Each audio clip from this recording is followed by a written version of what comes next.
Ayan, isang mapagpalang araw mga kananay. Ayan po ang ating vintage oven, yung adjustment ng kanyang apoy.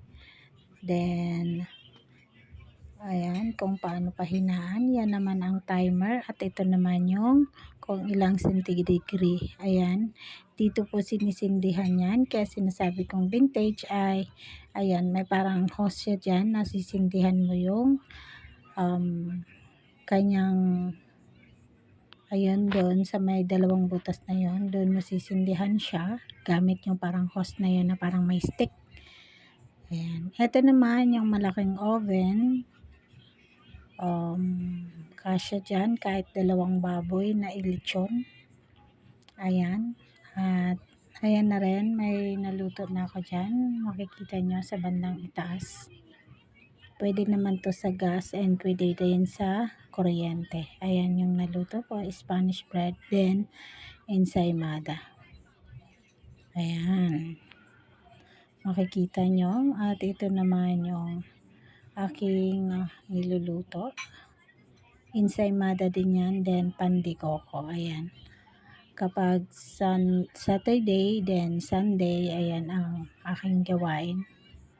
Then, ayan naman yung mga pangsalang ko pa. Ayan. Pasensya na po, disclaimer po, hindi po ako professional baker. Nag-under lang po ako ng basic training. Pero ayan ang aming outcome. Ayan. At busy-busyhan dyan ang ating kananay.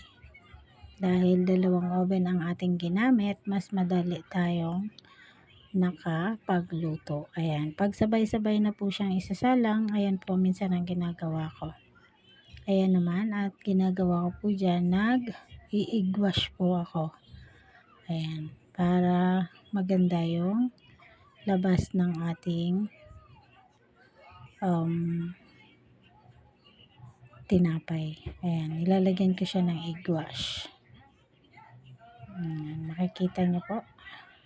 Ito naman, kapag Monday to Friday, ayan naman po yung niluluto ko minsan. Kapag may feeding ayan ang aking gawain. Ayan. May kasama din po ako dyan.